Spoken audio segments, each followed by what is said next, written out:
T'as vu ma bagnole? T'as vu mon pavillon? T'as vu mon costume? T'as vu? On va les civiliser, toute l'Amérique du Sud. C'est quelqu'un de grand, Alexandre le Grand. Mais je n'ai pas de mots pour dire quelle ordure c'est, ce type-là. Richard Cœur de Lion, des Anglais, un sale antisémite. D'abord, pas comme ça, on va tuer bêtement. On met un orchestre. Et puis chacun a un numéro.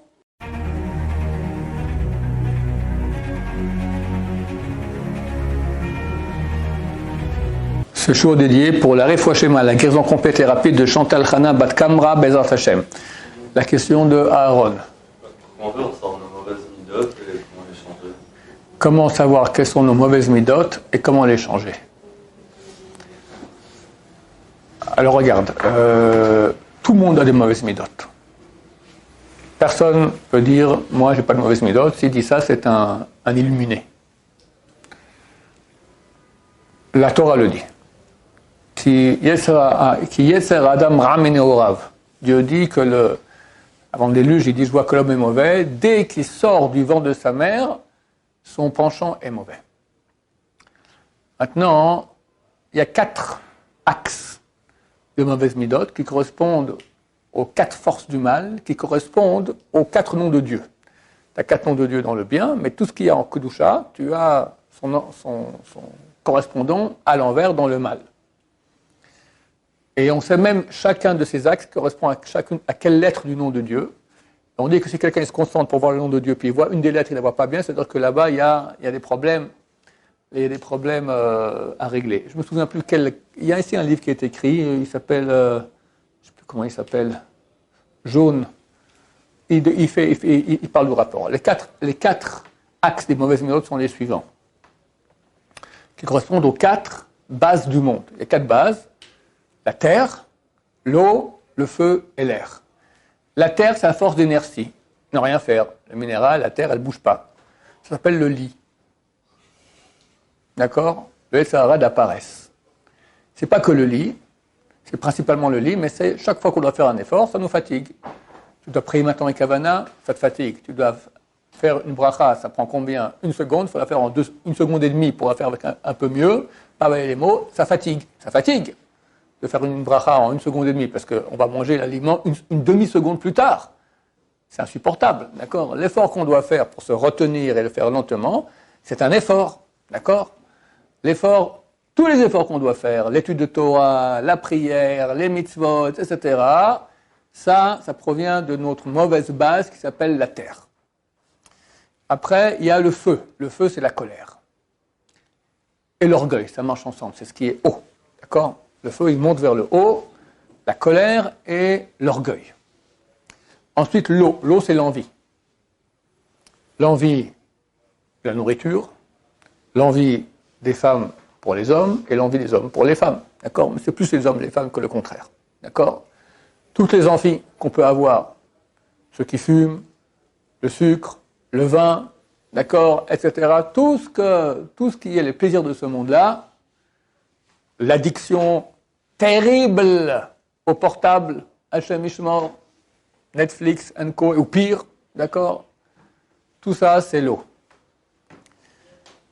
Reste le feu, on a dit, il reste l'air. L'air, c'est la parlotte. D'accord? Parler pour rien dire, parler pour rigoler. Alors, quand c'est nécessaire, c'est une mitzvah. Mais quand c'est trop, et c'est à la place de l'étude de Torah, et surtout quand ça devient interdit, tu parles à Shonara, tu mens, tu parles de filles, tu te moques des gens, d'accord? Tout ça avec la parole, c'est le 4e axe. Tout le monde est touché par les 4 côtés. Ça n'existe pas quelqu'un qui n'a pas les 4. Maintenant, donc, après ce que je dis, fais une analyse, tu verras que tu es malade de tout. On est tous des grands malades. Maintenant, il est clair qu'il y a des gens qui ont plus de problèmes dans un domaine que dans d'autres. C'est évident.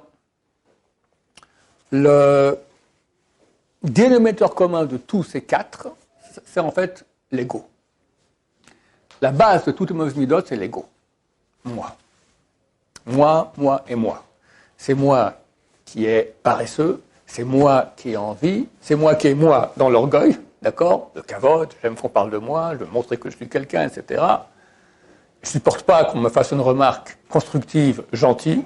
Si c'est une remarque encore dite méchamment, alors on n'en parle pas, d'accord. Le type, il est ennemi, il a une croix sur lui pour toute la vie. Mais même une gentille remarque constructive sur un défaut que je dois avoir, c'est insupportable à supporter, d'accord. Donc ça, c'est l'ego. Et la parlotte, d'accord. Donc tout cela aussi, c'est l'ego, c'est le besoin de parler. Quand tu parles à Shonara, tu descends les autres, donc tu te remontes toi-même. Quand tu mens, tu as raison. Quand tu fais une blague, on t'écoute, on rigole à cause de toi, d'accord. Tout cela, c'est l'ego. Et tout le monde a un ego, d'accord. Aujourd'hui, encore plus qu'on est au niveau de nos âmes, on a des petites âmes, donc on n'a pas un grand niveau de sainteté. Et le monde aujourd'hui, il est bouffé par le mal.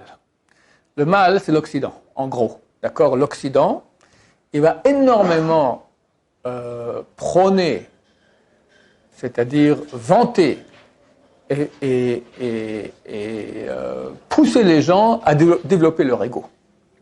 C'est en fait tout le monde occidental, d'accord. Je suis quelqu'un. Je suis. Au prix de descendre les autres. C'est Esav. Esav, c'est intéressant d'ailleurs de voir.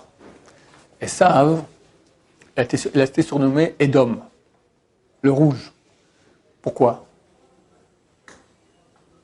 Quelqu'un sait? Il était rouquin, il était sanguinaire, animal, il tuait, et il aimait le sang, et toutes raisons sont fausses. Le feu, non. Hein? Très bien. Un jour, il revient de la chasse. Très bien. Et il a faim.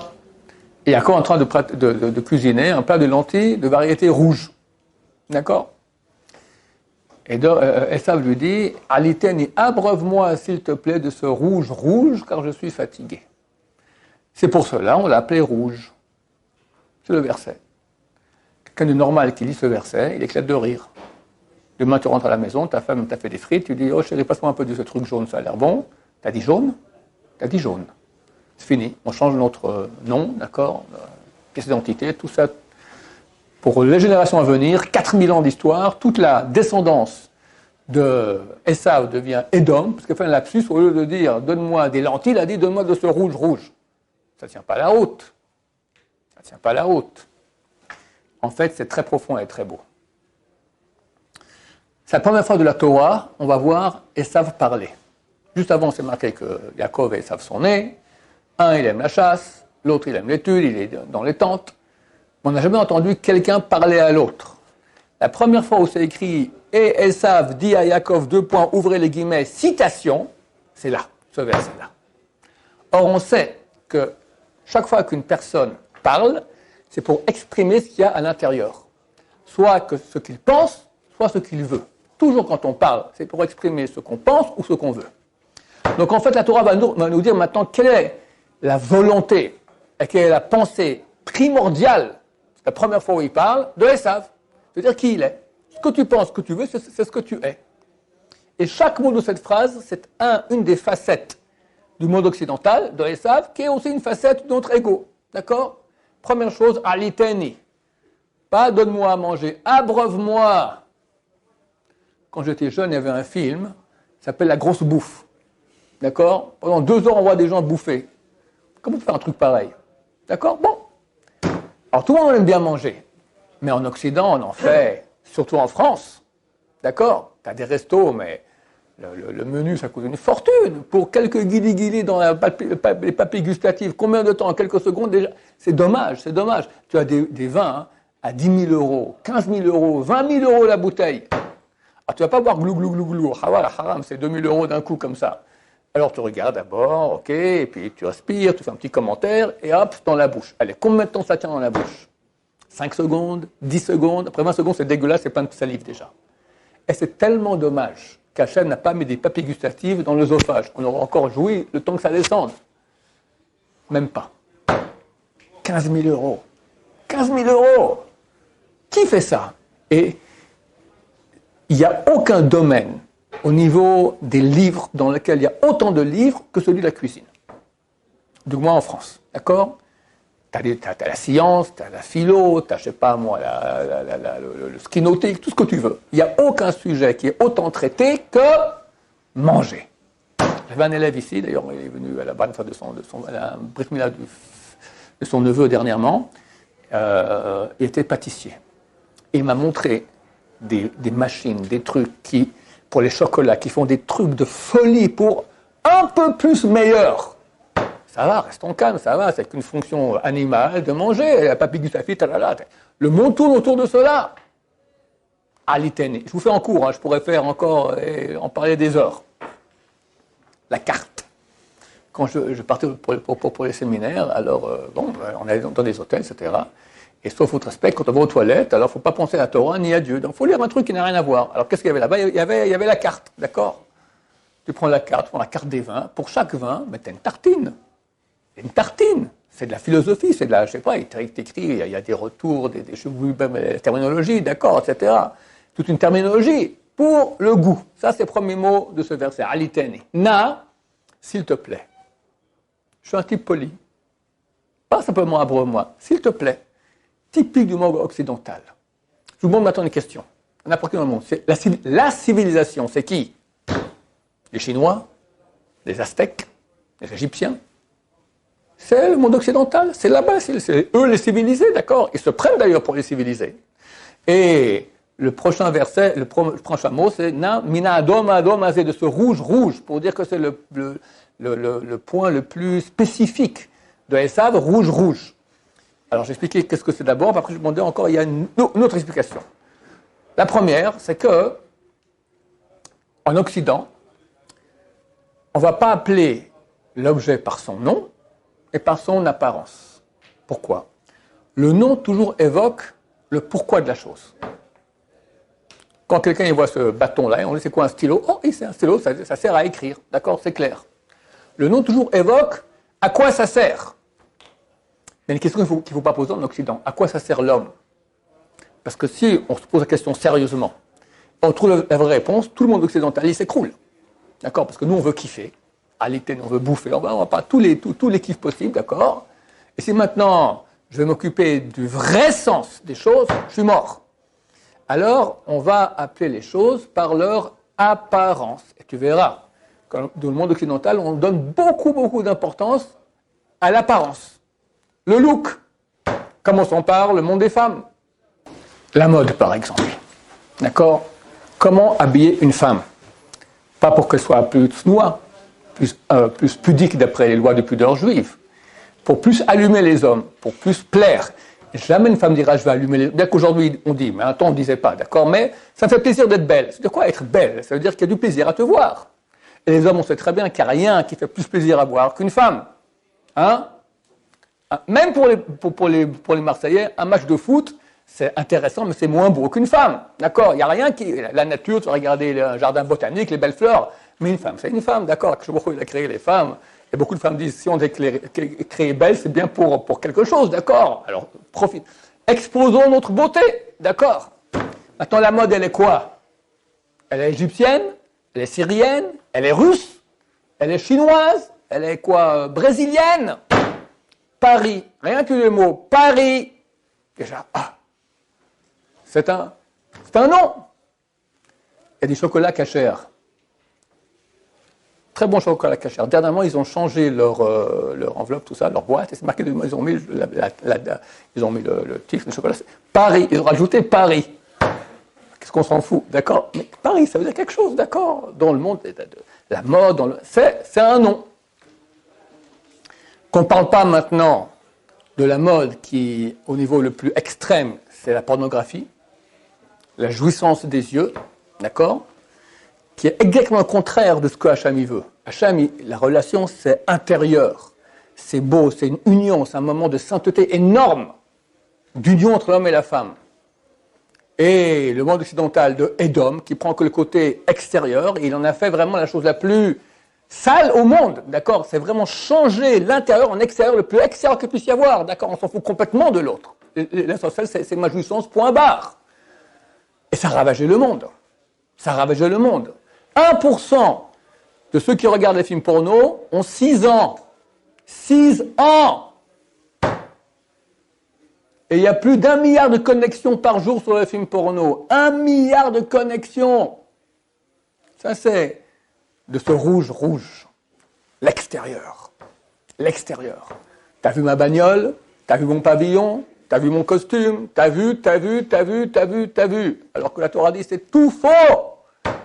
On ne voit pas ce qui est intérieur, ce qui est vrai, c'est intérieur dans le Saint des Saints.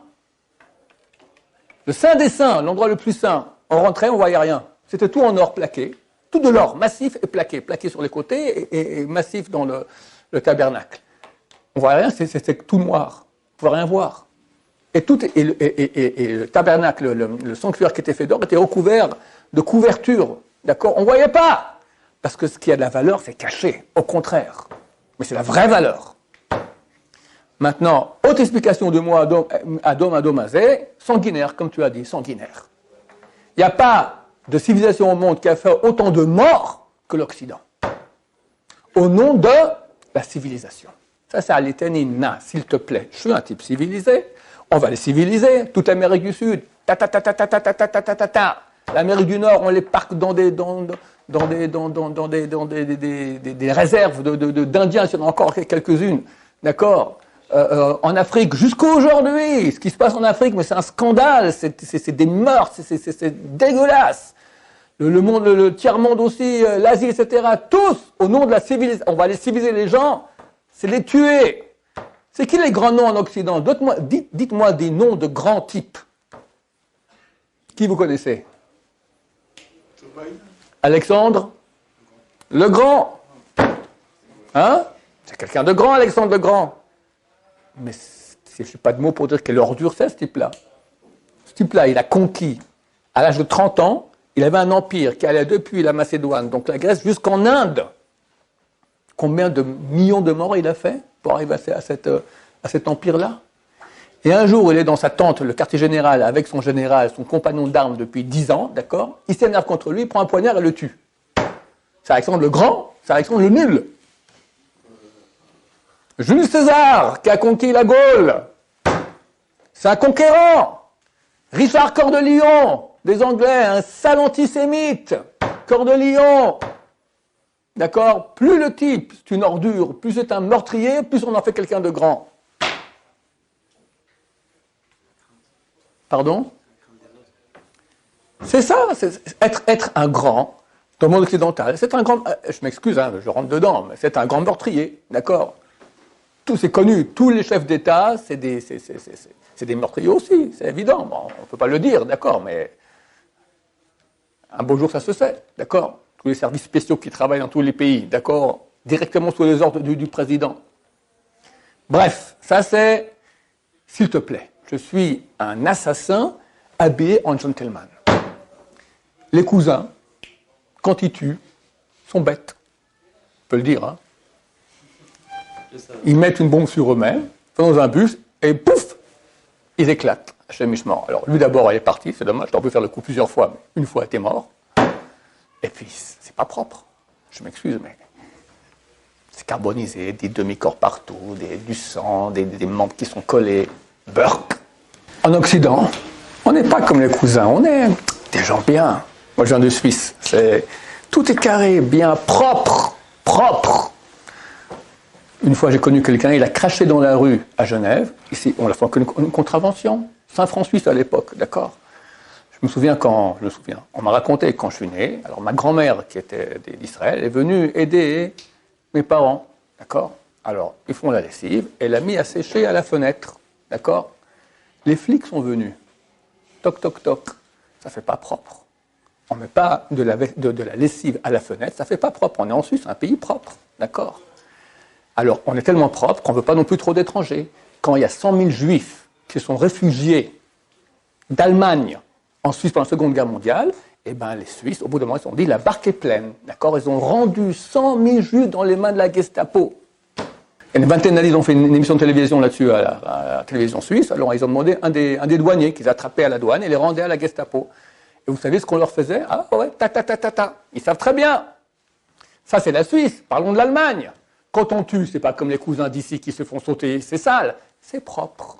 Il y a une Deutsch Kultur, Deutsch c'est allemand en allemand, d'accord, la culture allemande, On est des gens civilisés.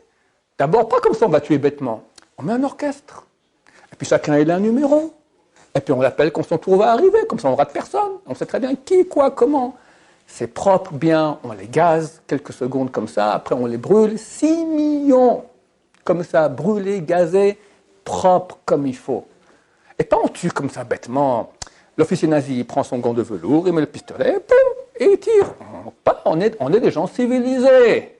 Je pourrais continuer des heures. Aliten ina minadom adomazé. Suite, Karief Anochi, car je suis fatigué. Qui n'est pas fatigué en Occident? Les cousins, ils ont 5 frères par jour. La première commence à 4 heures du matin.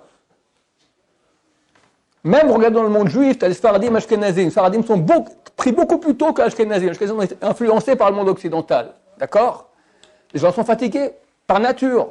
Dimanche, jour de congé. Une fois, j'étais à un séminaire en Suisse. 7 heures du matin, dans ma chambre, dimanche matin, le téléphone sonne. Ma femme m'appelle d'Israël, mais pas directement. Ça arrive au standard en bas, et la dame du standard m'appelle « Désolé, monsieur, de vous déranger à cette heure-ci, vous avez un appel de l'étranger. » Du genre, t'appelles un client à 7 heures du matin, un dimanche matin, dans un hôtel, d'accord, c'est un scandale, d'accord, je peux faire un scandale. Comment vous osez réveiller un client? Combien de gens, le dimanche matin, n'enlèvent pas le pyjama jusqu'à lundi matin? Pourquoi enlever le pyjama alors qu'on doit le remettre de nouveau le soir? Petit déjeuner, au lit, me lever jusqu'à la cuisine, on va demander à quelqu'un, je vais manger dans le lit. Vos portables, c'était il y a 40 ans, 30 ans, dans un séminaire, j'avais vu quelqu'un, un ingénieur, travailler, une bande d'une dizaine d'ingénieurs travailler sur un nouveau truc, un nouveau programme, quelque chose. Il m'a expliqué ce que c'est. On va faire avec le téléphone, maintenant, il ne faut plus appuyer. C'est au tactile. Juste tu touches, déjà, ça enclenche. J'ai dit, c'est intéressant. Qu'est-ce que vous gagnez par là? L'effort est énorme. Au lieu d'appuyer, juste tu touches. Parce que tu imagines la fatigue qu'il y a. Vous n'avez pas connu ça, les téléphones, il fallait tourner comme ça. Rien que le faire, c'est fatigant. 10 numéros occupés. Crise cardiaque, d'accord? Insupportable. On est fatigué. Toutes les inventions, en majorité, on va dire, sont là pour faire que l'homme ait le moindre effort. Le moindre effort. Car je suis fatigué. On finira avec le dernier mot qui est le résumé de tout. Karief Anochi, je suis. Anochi, la dernière phrase, le dernier mot de la phrase. Anochi, je suis. Mais qui dit Anochi? Comment on dit je suis en hébreu? Ani. On peut dire aussi Anochi. Qui dit Anochi? Dieu. Premier mot du 10 commandements. Anochi Hashem, je suis l'Éternel ton Dieu. Et ça va dire c'est moi Dieu. Moi, mon ego, moi. Alors, eux-mêmes, dans leur religion, d'accord, ils ont créé un nouveau Dieu. Et hop, ça c'est ça le bon Dieu, d'accord. On va créer qui est Dieu. Je me prends pour Dieu. Ne me dis pas quoi faire. Je sais ce qu'il faut faire. Je suis intelligent. Moi. Ça, c'est la source du mauvais midot. Et la Torah a dit, pas toi. Alors, quand j'étais jeune, on disait, non, le type, si maintenant il va dire ça, il n'a plus confiance en lui. D'accord? Beaucoup de gens disent, n'ont pas confiance en eux. C'est une idée fausse, occidentale, très représentative de la façon de réfléchir de l'Occident. C'est quoi avoir confiance en toi? Je suis quelqu'un, mais qui tu es? Je ne comprends pas. En une seconde, Hachem peut faire que tu n'es plus là. Comme ça, tac! Rabbi Hanekevski, il est là, il n'est plus là, son âme est parti. Le fils de Rabbi Nissan Abashoul, il y a 2 semaines, le matin il prie, après il s'assied, tac, il n'est plus là. D'accord? L'âme elle part. Pas ni crise cardiaque, ni rien. Le corps s'est arrêté. Même pas une crise cardiaque, d'accord? On a pris son âme. Qui es-tu? Tu sais qui tu es, tu connais ton âme, tu sais qui tu es quand tu dors, tu te connais. On n'est rien. Avoir confiance en toi, celui qui dit confiance en toi, c'est un idiot. Il n'aura jamais rien de plus parce qu'il n'est rien. Donc comment avoir confiance en quelque chose qui n'est rien? On va dire j'ai confiance en Hachem. Ah, ça c'est bien. Hachem, il est tout. Tu as confiance en lui, tu as gagné. D'accord? C'est exactement le contraire du monde occidental. Donc, pour répondre à la question, je vais partir un peu sur d'autres sujets. Il faut travailler sur l'ego. Notre ego, il nous bouffe la vie. Et je ne peux pas ne pas parler d'un sujet encore, j'aurais bien voulu parler plus. L'endroit où l'homme va souffrir de son ego le plus, c'est dans le couple. Parce que tu as 2 égos qui se mettent ensemble, et chacun dit moi je, ça pète, et c'est terrible, terrible. Les histoires qu'on entend, la haine, qu'est-ce qu'ils vont pas faire l'un à l'autre comme haine, à cause de quoi? Qu'on a fait guili-guili à son ego. Pauvre type, pauvre type, pauvre type. Tu comprends pas que t'es un monstre avec ton ego, t'étais fichu, t'as raté ta vie. Non mais écrase-toi. Et ça, messieurs, un effort énorme à faire là-dedans. Énorme, énorme, énorme et encore plus. Quand il y a un rabbin qui a une yeshiva américaine qui est venu voir Steinman d'urgence. Il lui a dit, j'ai un élève qui se marie et il part en Amérique demain, il faut que je lui fasse rapidement quelques conseils pour le mariage. Qu'est-ce que vous dites? Il lui a dit 3 conseils. S'écraser, 2, s'écraser, 3, s'écraser. Voilà. Et en cela, il a tout dit. Alors, pour ta question, d'accord, les 4 axes dont j'ai parlé, tout provient de quelque chose qui s'appelle le ego. S'écraser, s'écraser, s'écraser. C'est dur, mais tu gagnes la vie. Tu vas dire, moi je, t'es rien. Pharaon dit, c'est dans le prophète, c'est marqué, que Pharaon a dit, le prophète Yerskel, il dit, Li yori vania sitini. À moi appartient le Nil et c'est moi-même qui me suis créé. Chaque homme moderne, il dit ça. Tout m'appartient, ça me revient, normal, d'accord. Je me suis créé, ça veut dire, ne me dis pas quoi faire dans ma vie. Moi, je sais ce qu'il faut faire. Tu te crées toi-même, tu sais les buts de ta vie. Toi-même, tu vas maintenant définir quels sont les buts de ta vie. Tu as un pharaon. Voilà, que Dieu nous aide à être des vrais serviteurs d'Hachem et pas des pharaons ni des Esav. Baruch Adonai, l'olam, amen, va amen.